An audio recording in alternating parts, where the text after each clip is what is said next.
Shalom Israel. First and foremost, as always, I would like to give all praises, honor, glory, respect, and blessings to Yahweh, Ba'ashem, Yahweh Shai, Ba'ashem, Rachaha, Kwadash. Salutations to the Lord's elect on the four corners of the earth. Pursue His truth and sincerity while patiently waiting for Yahweh Shai's return. And double honors to our apostles and elders of Great Millstone, which have taught us everything we know through the spirit and power of Yahweh, Ba'ashem, Yahweh Shai. And I just wanted to do a response video to a question that was asked by Jake in this video. So without further ado, let me get right into it.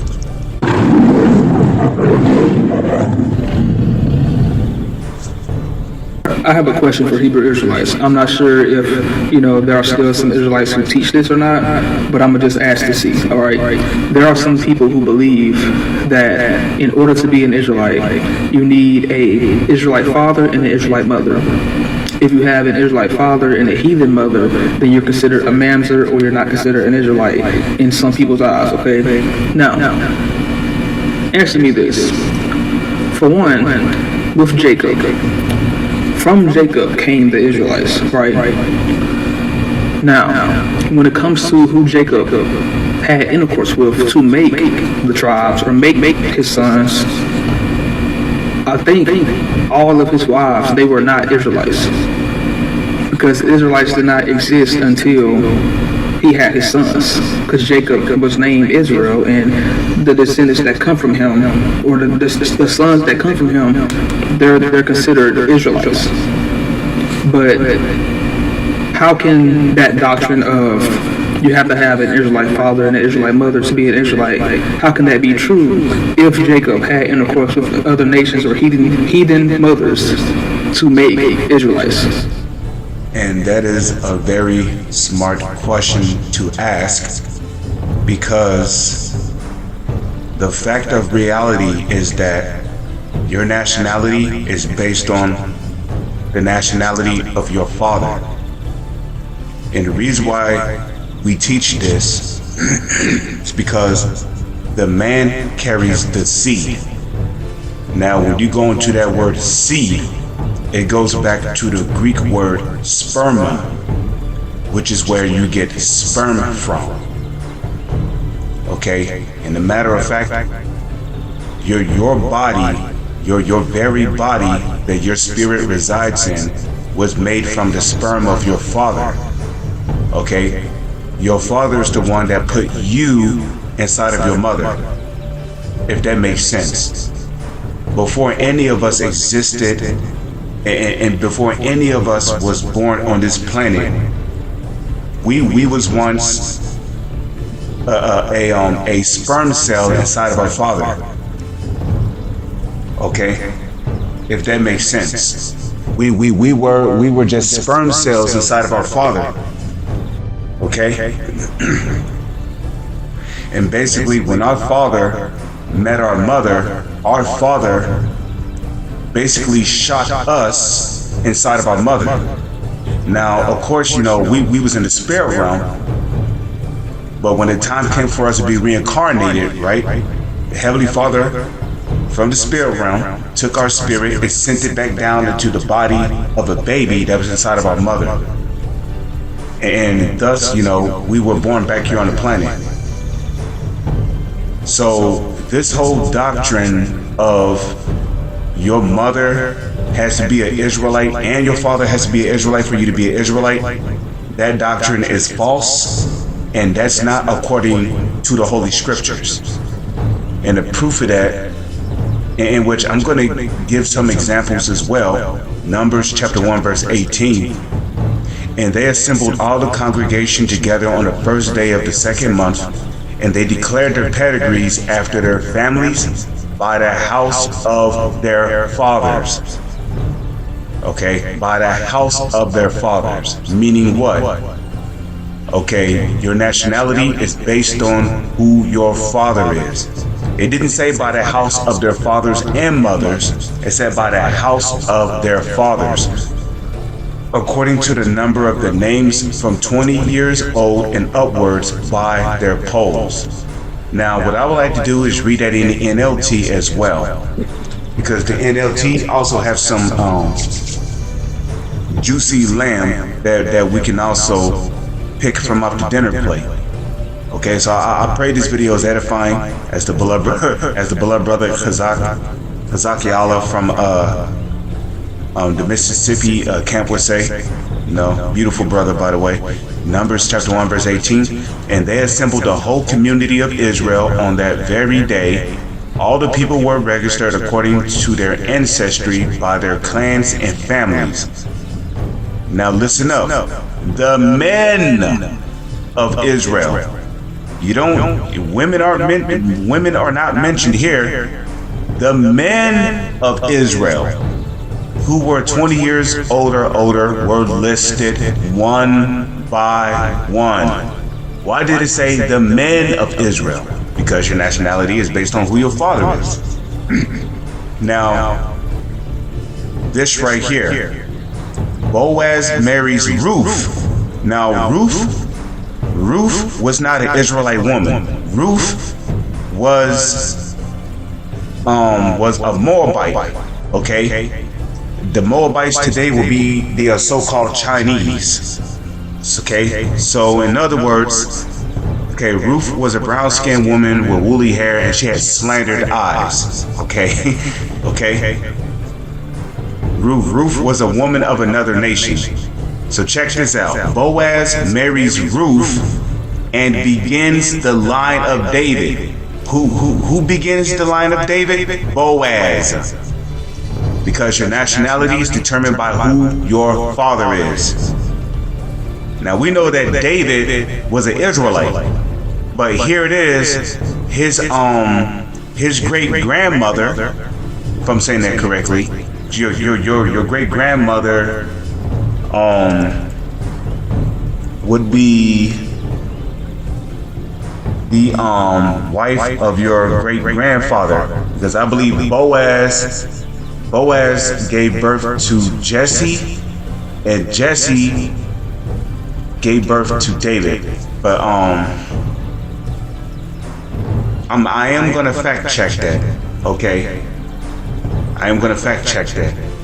Okay, so King David's great grandmother was a heathen. So how did Israelites come out of a heathen woman? And we know that Boaz was of the tribe of Judah. So how did a Judite come out of a heathen woman? Because Boaz is an Israelite of the tribe of Judah. That's why.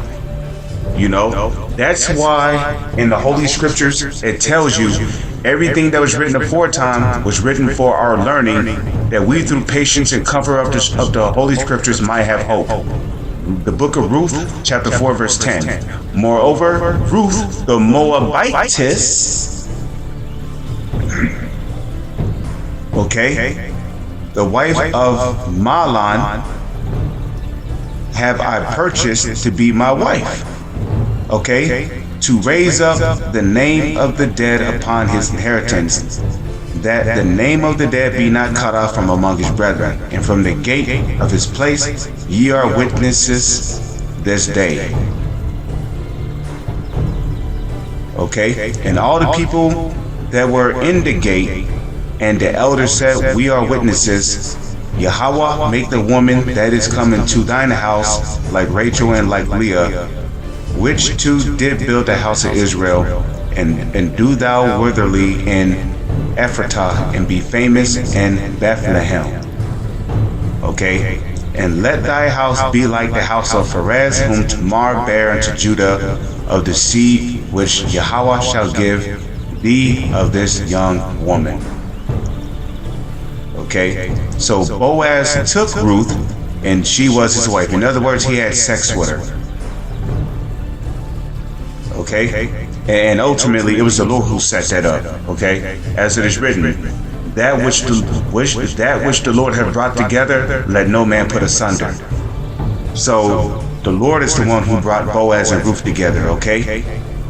Because there's a lesson you can learn from this union. Ruth was a woman of another nation of Moab, okay, so-called Chinese, and Boaz was an Israelite man of the tribe of Judah. And when he went in unto her, meaning he popped her, he hit it doggo style, okay, and pretty much got her pregnant, okay. The Lord gave her conception, and she bare a son. And this son is an Israelite of the tribe of Judah, because Boaz is an Israelite of the tribe of Judah, okay. And the women said unto Naomi, Blessed be Yahweh, which have not left thee this day without a kinsman, that his name may be famous in Israel. Okay? Or fame, because famous means you hunger for attention. That's what the word famous means. So I'm pretty sure they didn't mean famous, but fame. It says in and he shall be unto thee as a restorer of thy life and a nourisher of thine old age. For thy daughter-in-law, which loveth thee, which is better to thee than 7 sons, have borne him. So let's continue reading. And Naomi took the child and laid it in her bosom and became nurse unto it. Okay, and the women, her neighbors, gave it a name, saying, There is a son born to Naomi, and they called his name Obed. And okay, so his name is Obed. And he is the father of Jesse, the father of David. Okay, so Obed is the son of Boaz, right? A Judite. And he is the father of Jesse. Okay, Jesse, who is also of the tribe of Judah, right? Who became the father of David, who is also a Israelite of the tribe of Judah. You see that?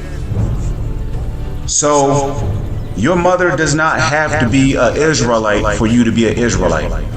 Okay? Because if that was the case, right, during the time of slavery, we know that the Israelite woman was getting raped by the slave master. How come her children did not come out as Israelites?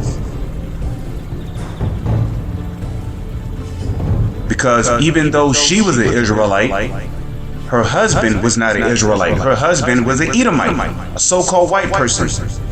So what did that make her children? Edomites.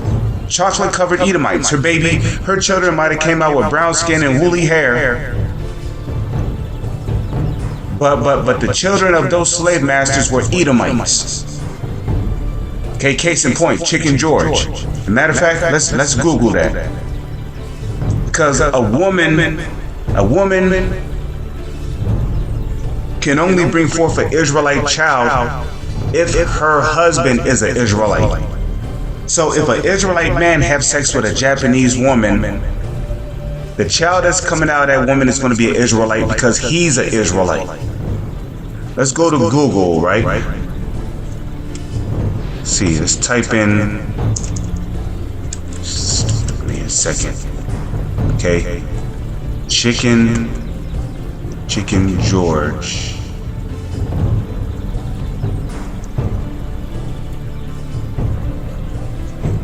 Chicken George, father, and then type in, or we'll just see what AI has to say about it.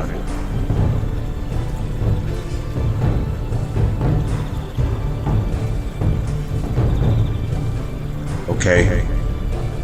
Let's see.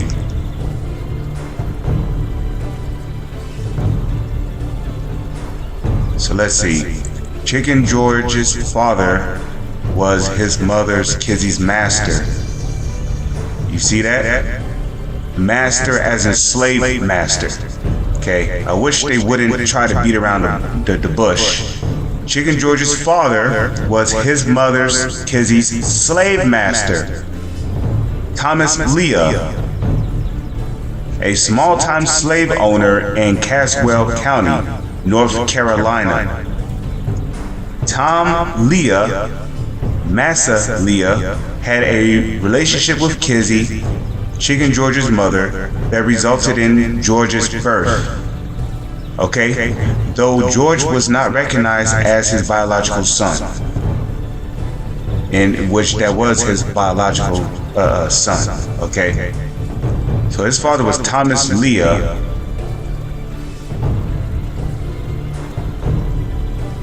Okay? Circumstance of birth: George was conceived after his mother Kizzy was repeatedly raped by her new master Tom Leah. So she was repeatedly raped. Okay? Tom Leah named his son George after his first slave. Okay? Controversy in Alex Harley's fictionalized account. Kizzy reveals to George that Thomas Leah, his father, despite the difficult circumstances of his birth. So Chicken George was a terror, okay? He was an Edomite. Chicken George was an Edomite. You see that? Because his father, slave master, was an Edomite. So guess what? When Chicken George died, he came back as a so-called white person in a reincarnation. Because Chicken George was a terror. Okay, look at that. Okay. He looks like a so-called black person, but he's really a terror, man. He looks like a J. Okay? He looked like a J. But that's because he took on the features of his mother. His mother had brown skin and woolly hair. So he came out with brown skin and woolly hair even though his father was a so-called white person, a Edomite. Okay? And this is, you see it right here, portrait of the real Chicken George.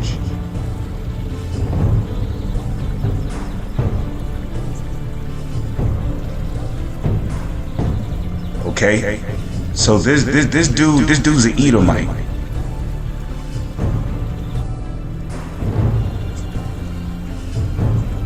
Okay? This dude's an Edomite because his father's an Edomite. So that proves the point.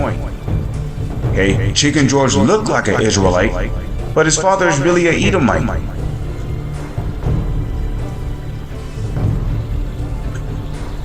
Okay?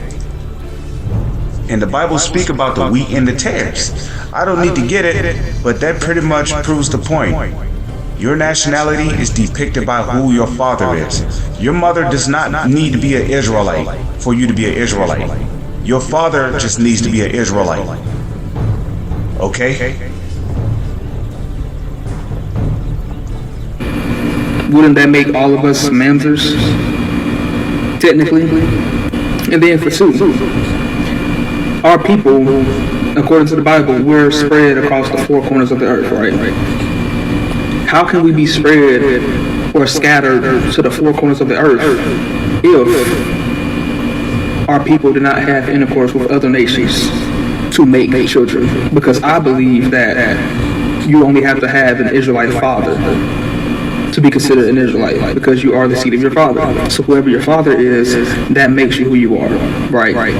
So in order for us to be spread across the four corners of the earth, which includes places like Asia, Europe, the United States, Africa, obviously, even possibly, I don't know about Antarctica, Australia, like for us to be spread across all those different nations and all these different continents, our men, Israelite men, would have had to have intercourse with other nations in order to spread across this whole entire earth. So can you answer that for me as well? If only that doctrine of you have to have an Israelite father and an Israelite mother to be an Israelite. Now, while it is a beautiful thing if you have an Israelite mother and an Israelite father, I mean, that's beautiful. But your mother don't have to be an Israelite for you to be an Israelite. Okay? A woman, okay, the Israelite woman can only bring forth an Israelite child if an Israelite man have sex with her. But if an Israelite woman have sex with any other man of another nation, she's not bringing forth an Israelite child. She's going to bring forth a child based on the man that she had sex with. So if an Israelite woman have sex with an Arabian man, her child is not going to be an Israelite. Her child is going to be an Arabian, which would be the biblical Ishmaelites. If a Chinese man have sex with an Israelite woman, she's going to bring forth a Chinese man, a Chinese boy. If a Japanese man have sex with an Israelite woman, she's going to bring forth a Japanese child. Because when women are incubators, they can only bring forth the seed of the man that was put in her. If an East Indian man have sex with an Israelite woman, the child that's coming out of her is going to be an East Indian, which will be the biblical Elamites. So if a so-called white man have sex with an Israelite woman, her child is going to come out as an Edomite boy, a so-called white boy. And it don't matter what that child look like. Your nationality is determined by who your father is. With that, I'm going to give all praises, honor, glory, respect, and blessings to Yahweh, Ba'ashem, Yahweh Shai. Salutations to the Lord's elect on the four corners of the earth, pushing His truth and sincerity. And double honors to our apostles and elders of Great Millstone, which have taught us everything we know through the spirit and power of Yahweh, Ba'ashem, Yahweh Shai. With that, I'm going to say Shalom is on to the next one.